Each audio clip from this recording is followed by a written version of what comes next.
दिल्यानंतर मला कापून येतात सगळ्यांचे। प्रत्येक पक्षाच्या नेत्यापर्यंत मी माझं गाराणं मांडत आलोय। निवडणूक लढवणं हा काय माझा गुन्हा आहे का?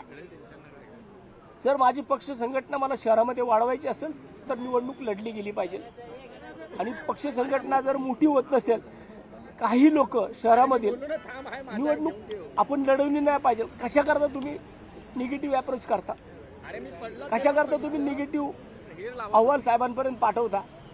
अरे या पुणे शहरामध्ये 2012 ते 2017 या कालावधीमध्ये सेकंड लार्जेस्ट पार्टी दुय्यम पक्ष म्हणून महाराष्ट्र नवनिर्माण सेना होती। विरोधी पक्षनेता या शहराचा मी होतो। म्हणजे या शहरामध्ये मनसेची ताकद नाहीये का?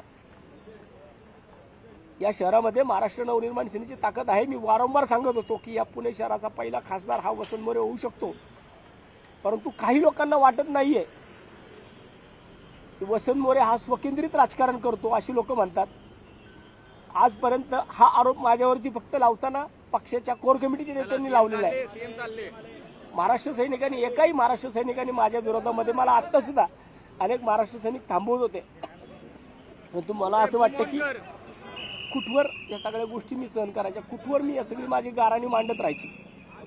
मी माझं गाराणं मांडायला गेलो तर तिथे लोकांना खोटं वाटतं। त्याच्यापेक्षा मी मागच्या वेळेस सुद्धा जे काही भूमिका माझ्या मांडल्या होत्या त्या भूमिकेमध्ये माझ्यावरतीच कारवाई झाली, आणि आता सुद्धा जर माझ्यावरतीच कारवाई होणार असेल तर मला वाटतं तू बोलशील पदावरती न राहिलेलं बरं। म्हणून मी आज माझ्या प्राथमिक सदस्यत्व पदाला, माझ्या सरचिटणीस पदाचा, माझ्या संघटक पदाचा मी राजीनामा दिलाय। इथून पुढे मी अजून कुठल्याही पक्षामध्ये गेलेलो नाहीये। माझी जी काय भूमिका असेल ते पुणेकर माझे मायबाप आहेत, ज्यांनी मला एक स्थान दिलेलं आहे त्यांच्या मनामध्ये। पुणे शहरातले पुणेकर ठरवतील की वसंत मोरेने काय करायचं। पुणेकर म्हटले वसंत मोरे लढायचं, 100% वसंत मोरे एकटा लढणार, फक्त पुणेकरांसाठी लढणार।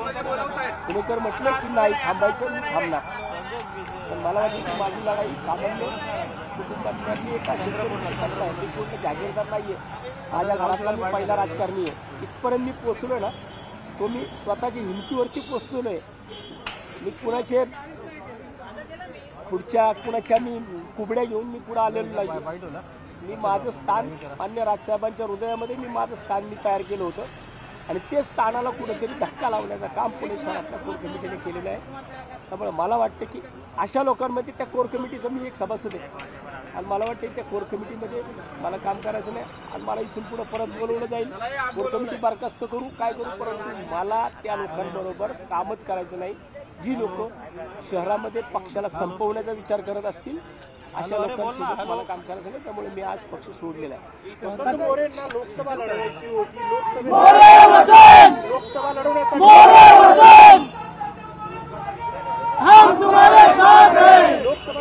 वसंत मोरे सातत्याने इच्छुक होते, आता पुढे लोकसभेसाठी आपल्याला नाहीये अशी शक्यता वाटते, त्यामुळे वसंत मोरे राजीनामा दिला असं नाहीये। मला वाटतं की निवडणूक लढवायची नाही हा मान्य राजसाहेबांचा, परंतु अशा लोकांबरोबर जागा वाटपाची यादी तुमच्याकडे म्हटलं की ज्या पक्षामध्ये एवढं चांगलं वातावरण शहरामध्ये आहे, अगदी 2017 पर्यंत त्या शहरामध्ये सेकंड लार्जेस्ट पार्टी म्हणून महाराष्ट्र नवनिर्माण सेना होती। मग असं 5 वर्षामध्ये असं काय झालं की आज तुम्ही निगेटिव्ह अहवाल देत आहे? मग मी किती बी प्रयत्न केले, किती बी काही बी केलं तर मग काहीच होणार नाहीये। म्हणून मी आज या ठिकाणी असं कुठलं की पक्ष निवडणूक लढवणार नाही काय नाही, हा सन्मान्य राजसाहेबांचा आदेश आहे, सन्मान्य राजसाहेबांचा तो अधिकार आहे, त्यांनी त्याच्या बाबतीमध्ये निर्णय घ्यावा। मला आता महाराष्ट्र नवनिर्माण सेनेकडून मी निवडणूक लढायला इच्छुक नाहीये। जर निवडणूक मनसेला लढायची असेल तर या जे काही इच्छुक आहेत 4 जण, त्या 4-5 इच्छुकांमध्ये कुणालाही साहेबांनी तिकीट देऊन त्यांना नाराजी फायनल आहे, कारण याच्या आधी देखील तुम्ही अनेकदा नाराजी व्यक्त केली, पक्ष सोडून जाईल अशी इतरत तुमची भूमिका टेकली होती। राजसाहेबांची भेट घेतल्यानंतर तुमची भूमिका बदलली, त्यामुळे आता जी आहे ते फायनल आहे। तुम्ही राजीनामा देऊन पक्षातच राहणार आहात, फायनल भूमिका आहे का? मी माझे परत महाराष्ट्र नवनिर्माण सेनेमधील परतीचे सगळे दोर कापलेले आहेत। मी कोणत्याही परिस्थितीमध्ये महाराष्ट्र नवनिर्माण सेनेमध्ये परत जाणार नाही।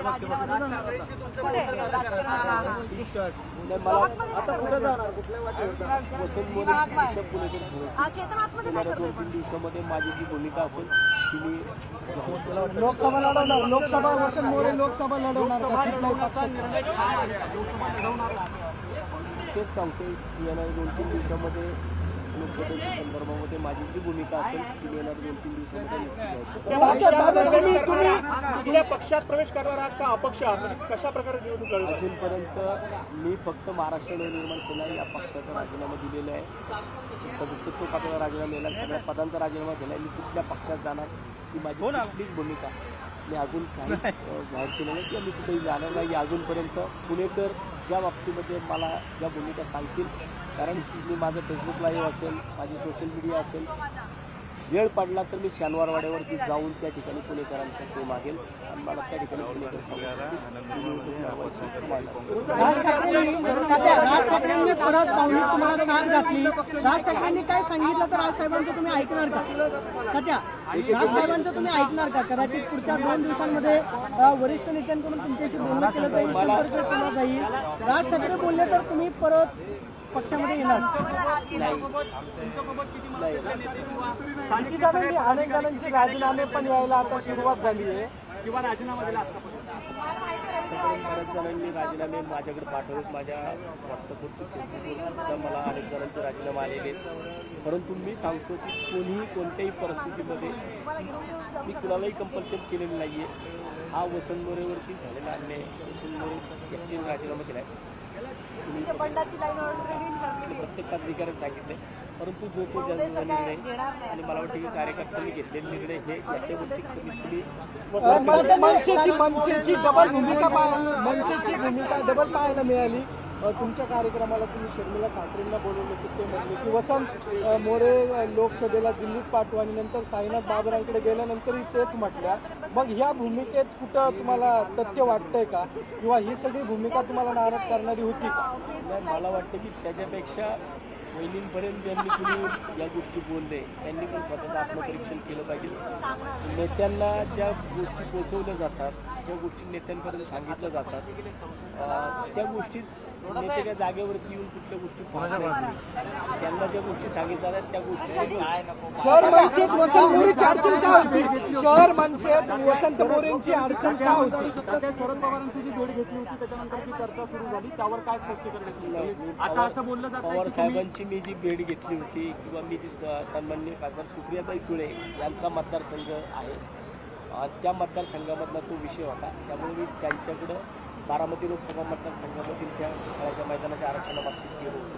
माझी त्या ठिकाणी कुठलीही राजकीय भूमिकासाठी मी गेलेलो शहर मनसेत वसंत मोरेची अडचण का होती? का होती शहर मनसेला वसंत मोरे का नको होते? कारण महाराष्ट्र नवनिर्माण सेनेचा महाराष्ट्र सैनिक वसंत मोरेला लाईक करतो, तो इतरांना करत नाही. ही त्यांची मूळ अडचण. तुम्ही राजसाहेबांना बोलत नाही? राजसाहेबांशी बोलणं झालं का? 100% मी माझे सर्व सहकारी मित्र आहेत यांच्यासोबत मी सकाळी 1 तास चर्चा केलेली आहे. 1 तास त्यांच्यासोबत चर्चा करून मी हा निर्णय घेतला आहे आणि त्याच्यानंतरनं मी त्या निर्णयापर्यंत गेलो आहे. मला वाटतं की मी कोणत्याही परिस्थितीमध्ये माझ्या निर्णयावरून माघार घेतला नाही. तुम्ही ज्यावेळेस बोंगेंची भूमिका घेतली, तात्या तुम्ही बोंगेची भूमिका घेतली, तुमचं तडकाफडकी शहराध्यक्षपद काढण्यात आलं, तिथून खरं या चर्चेला सुरुवात झाली का? म्हणजे वसंत मोरेंचं शहराध्यक्षपद काढल्यामुळे इतर कार्यकर्त्यांना वाव मिळाला का? तो विषय आमदारकीपासून सुरू झाला तुमचं. आणि किती नाही सगळ्यात महत्वाचं, किती दिवस झाले तुम्ही अन्याय सहन केला? हो, किती दिवस झाले? किती दिवस? नाही दिवस सांगू द्या. 1 मिनिट मिकीबाई 1 मिनिट. किती दिवस झाले? दिवसांबद्दल सांगा. सर नेमकं तुमच्यावरती कशा स्वरूपाचा अन्याय? त्याच्या अगोदर फक्त किती दिवस मेन्शन करा फक्त. मला गेल्या 3 वर्षापासून 3 वर्ष होतं. 3 वर्ष 2021ला मला वाटतं की मी शहराध्यक्ष होतो. 22, 23, 24 साधारण 2 वर्ष होऊन गेले. 2 वर्षापासून मला वारंवार या गोष्टीला सामोरं जावं लागतं. गेल्या 2 वर्षामध्ये मी संघटना वाढीसाठी जे प्रयत्न केले, मला वाटतं की ती संघटना संपवण्यासाठी सगळं कार्यक्रम झाला आणि आता जर शहरामध्ये तुम्ही जाऊन बघताल किंवा सामान्य महाराष्ट्र सैनिकांनी जरी तुम्ही याची चौकशी केली तरी तुम्हाला ते लोक सांगू शकतात. राज ठाकरेंनी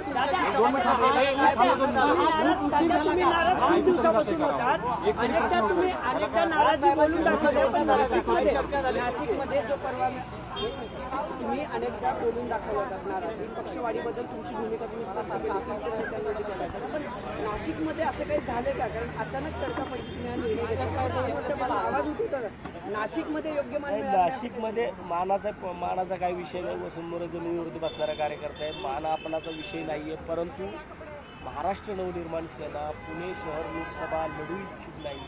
पुणे शहरामध्ये महाराष्ट्र नवनिर्माण सेनेची ताकद नाही. आदल्या दिवशी ज्यावेळेस माननीय राजसाहेब पुण्यामध्ये आले होते त्या टायमाला पुणे शहरामध्ये शाखाध्यक्षांच्या कुणी मिटिंगा घेतल्या.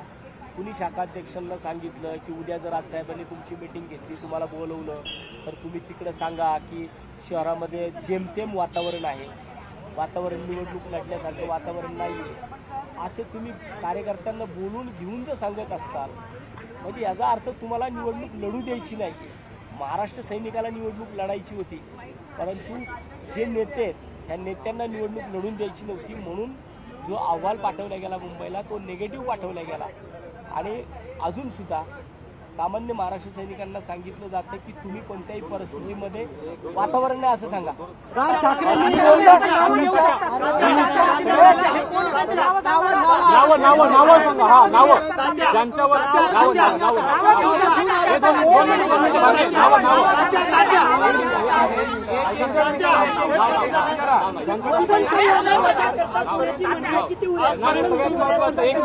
पैशाचा काय विषय करता पैशाचा काय विषय करता आयुष्यातली 28-48 माझं वय आहे. 48 वर्षातली 27 वर्ष संघटनेला दिली.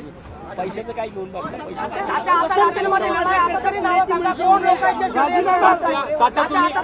काही पक्ष संघटना कधी संपत नसते. मला वाटतं पक्ष संघटना ही संपू शकणार नाही परंतु पक्ष संघटना संपवणारे विचार संपवणारे पुण्यातले पाहिजे. राज ठाकरेंनी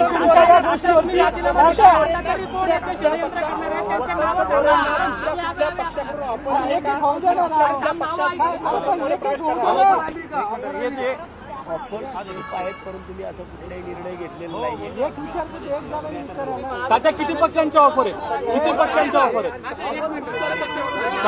तात्या किती बैठका घेणाऱ्यांची